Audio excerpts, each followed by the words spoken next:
Hello, my name is Magdalena Raknova, and today I'm going to talk about 5 alternative ways to get energy that are little known to people.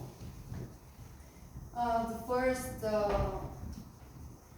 is energy of human, and this energy of human is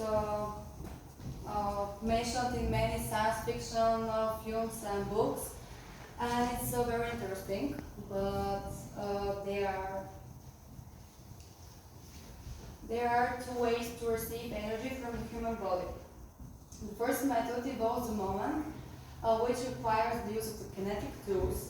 Kinetic tools and devices are most used in our daily life, like our smart watch, Apple Watch, something like that. They have kinetic technologies inside them. This device usually passive and generates electricity as a person performs normal movements like walking, running, eating, breathing. Experts predict that these kinetic generators are going to become so powerful, and they're going to be used to power or to charge cell phones, our laptops, our technologies, and something like that. On the photo you can see this is human skin, and what is going on when a hand, for example, touches the skin. The second method involves the removal of heat from the human body, and this helps for geothermal materials. These services are available in limited quantities, and they're used to replace the power supply. Very important requirement of such products is that their work doesn't require movement.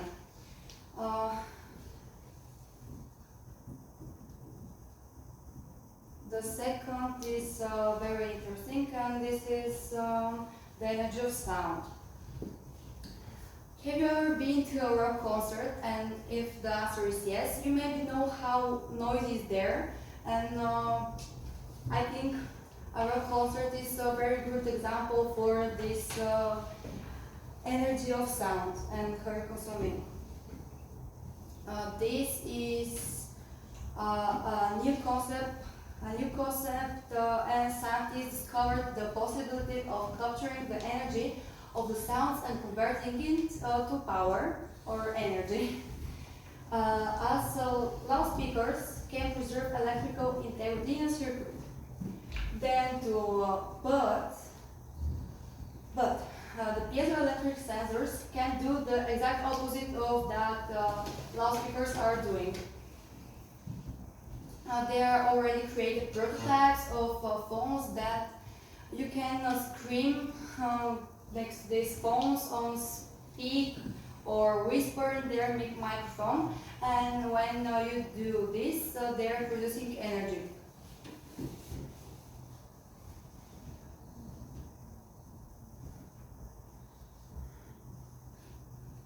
However, this is an idea that has many chances for successful implementation. This device that I talked about in the last slide, with the microphone, this device has and uses a bump, and this bump moves like this, like a ring in the microphone when you are singing.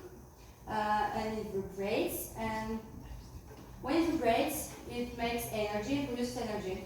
Then this movement of air passes through the tube, which generates electricity and energy.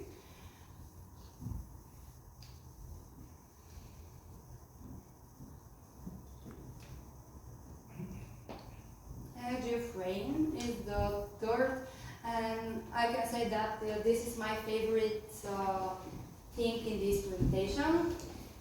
This is a new concept that uses piezoelectric sensors to store the energy of raindrops in electricity. Can you suggest how the installation of such services in residential house can lead to the fact that the house will not need the power of the electric stove at night? You can connect such of devices to electrical panels, and those electrical panels will reduce the consumption of electricity from the network, and you're going to have unlimited network and energy, and this isn't going to make any bad things to the environment. The current uses in this area mean that the energy from the rain can power the small appliances that we use in our daily life. For example, phones, charging laptops, phones like the human energy, and charging other devices. And the rain maybe is the most eco-friendly thing to the environment from these things that I'm going to do, and I'm talking now. This is the fourth, and it sounds really funny, but I'm going to be serious.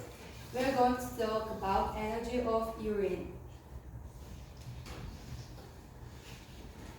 I can't believe that there are devices that use such of energy, the energy of urine. In front of the Royal Society of Chemistry, scientists from the Bristol Robotics Laboratory have created a microbial fuel cell called MPC, or you can find it like NFC. That means microbial fuel cell. This cell can generate electricity from urine. During the experiments, scientists know that only 25 milliliters urine generated 0.25 milliamperes of electricity over the course of 3 days. 3 days were the experiments course. This is very strange and funny, but it's real. And this means that everyone can make and produce energy by himself or herself urine. It's very simple, and this is the easiest way to create energy and to use it.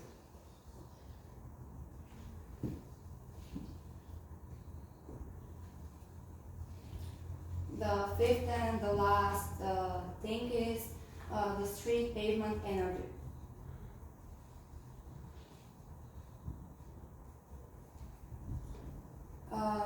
If we combine the geothermal energy and the thermal energy of the urban road surface, the result is going to be a new source of energy.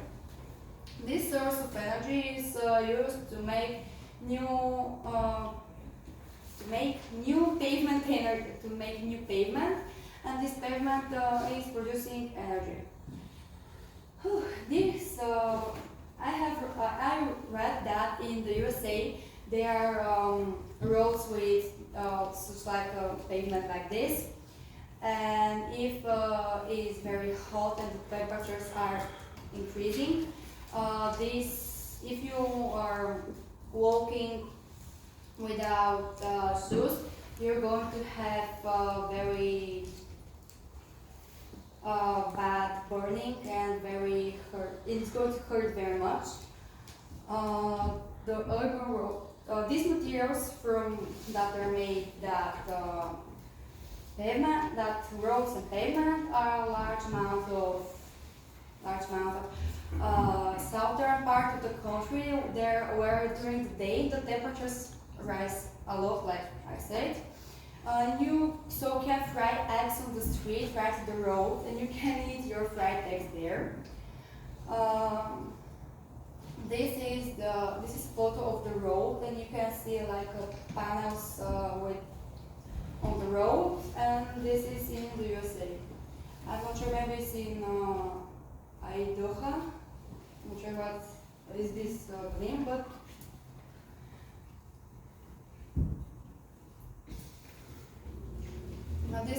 of electricity production. In this case, it's so simple. First, under the canvas, there's a tube system with a liquid. This liquid can be water or water plus other liquid. This liquid heats up and is pumped into a heat exchanger located next to the power plant. This heat can be used to generate energy, and this is the traditional steam and cycle energy. Another way is the circulation caused by the heating of the water to rotate the electric generating devices directly. If you want to walk on this, you want to go to the hospital because it's very bad to walk without shoes or to touch these panels when it's very hot.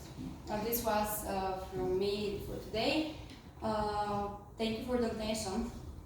My name is Mikhail Angelov. I'm a student from the 7th grade, and today I'm going to show you some interesting facts about electricity.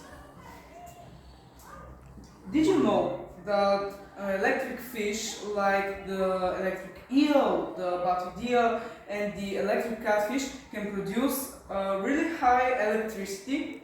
Yes, let's say the batellia, when it attacks or when it wants to communicate, can send electric waves that can vary from 1000 volts to 1020 volts. Now, how this works is that in the batellia has electric parts. Most of them are placed parallel, but some of them are placed together, one after another. Now, the same goes for the electric eel. Eel does the same with a little higher, this time around 6,000 to 10,000. Now, in this particular fish, the parts are all placed together, one after another, not in parallel. When it attacks, it sends really fast electric waves and can detect where the, let's say, the fish or its food is. Now, this is the same for the electric catfish, which we're going to see in the next video. It attacks, sending electrical waves, it searches for the fish and then eats it really fast. Now, the next interesting fact is about electric thunderstorms. Now, when a lightning strikes, it can reach up to 200,000 amperes. When there is a very big thunderstorm, the voltage can vary from 2 million to maybe 100 million. And for a medium lightning or for a medium thunderstorm, let's say, is, let's say, around 2 million volts. Now, as an estimate of the seconds that it shows, it's 0.0002 seconds. Yes, those are a lot of pictures placed one after another, but this is very fast. And the next fact is about birds on electrical wires. Now, we've all seen birds that stand like this, but how does it work and how are they not getting electrocuted? Well, it's really simple, because those wires are actually made from a material that when touches the legs of the bird, it doesn't make a connection. Now, let's say if a bird has a wide wing, or if it flies really close, it can get electrocuted, trust me, but with normal things and just this, it's all okay. And those are my interesting facts. Try this experiment again, but this time with a wire. When we connect the wire to this part, the rotor, and we spin it, it's going to generate a bigger voltage. Now let's start spinning it in hopes that it can produce bigger electricity.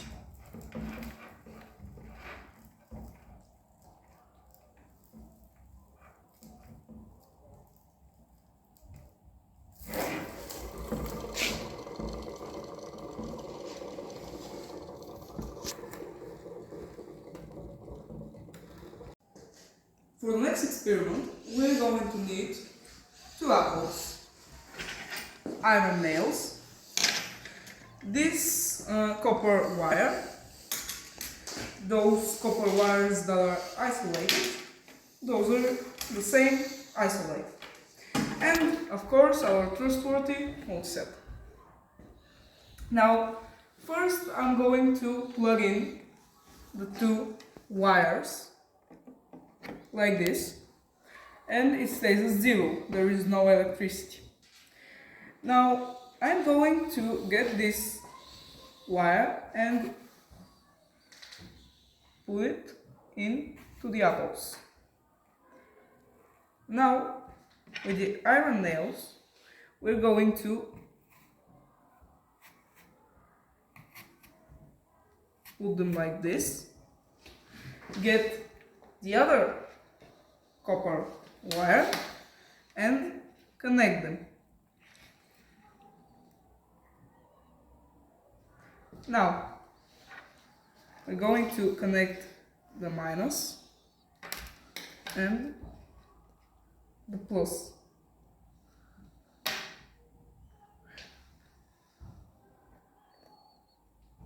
And it produces really high electricity only for those 2 apples. This experiment is really simple.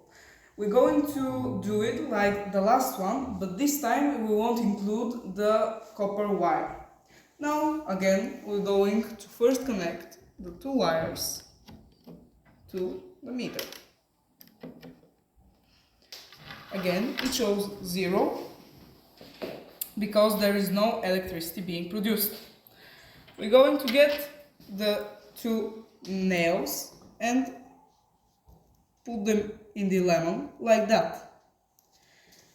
I'm going to get the plus side of the copper wire, the minus, and we're going to connect it with the meter.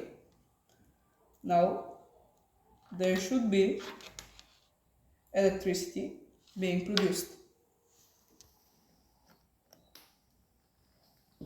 Here it goes. For this experiment, we're going to return back in time a while. We're going to return to 1786. Then Volt, the guy who found voltage, saw 2 frog meats hanging on the balcony. Now, to a normal person, I guess it would seem normal, but to him, no. He did everything that he could have and found out that they shrink if they touch the metal.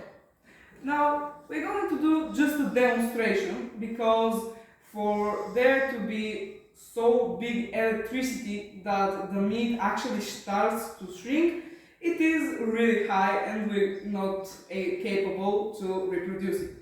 But for this one, we'll need this really minimal balcony with 2 iron hangers, let's say. We're going to need those copper wires that are going to be used to hang the meat. And because we don't have frogs in Sofia, we're going to use just normal meat. Now we're going to get our meter and plug in the 2 wires.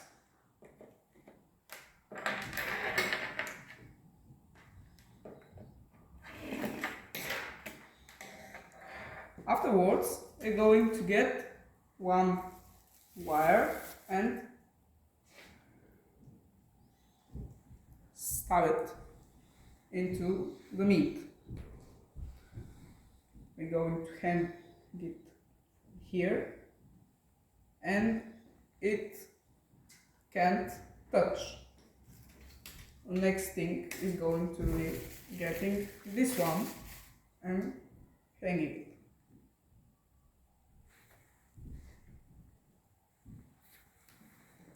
Now, for now, they are not touching, so there is no electricity being produced. Now we're going to rotate this thing a little, and it should make a sound.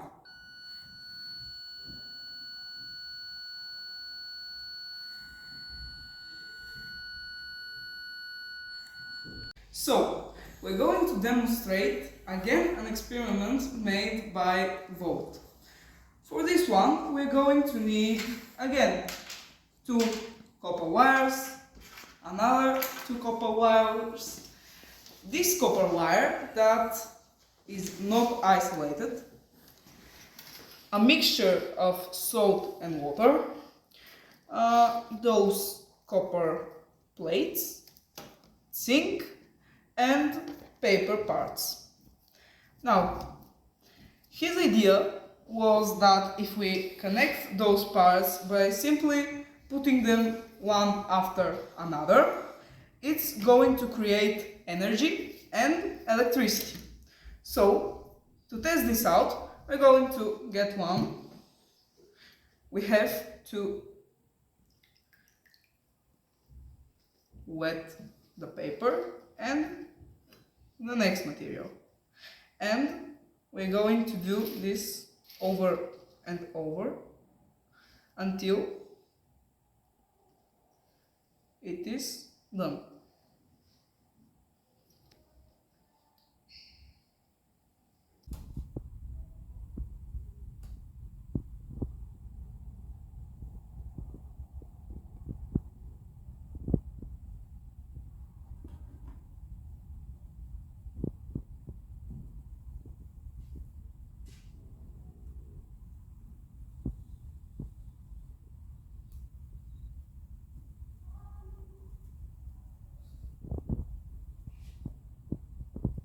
Now our battery is done. For now it looks like this, but we're going to get the wire and spin it like this.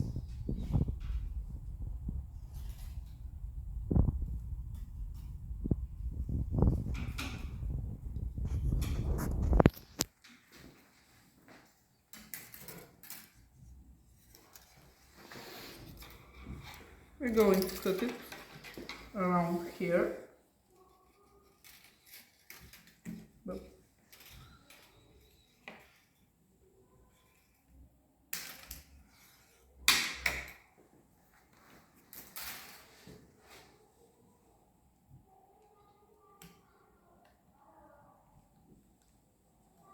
now it is connected. We're going to get the wires and plug them into the meter. Afterwards, we're going to get those 2 wires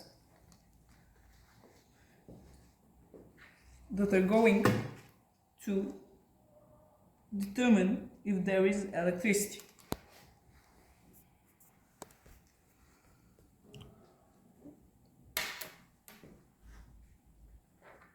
We connect the 2 ends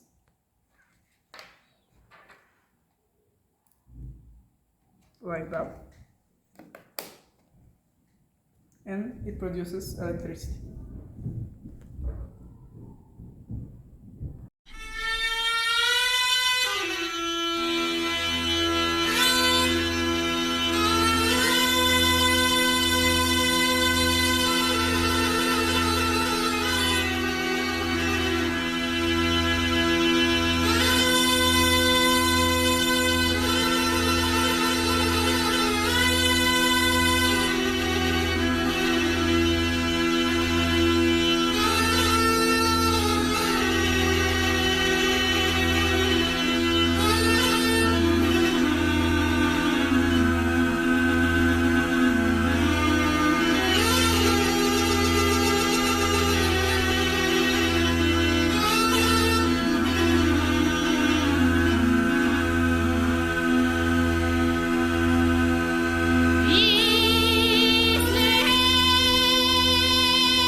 да обобщим всичко казано до този момент.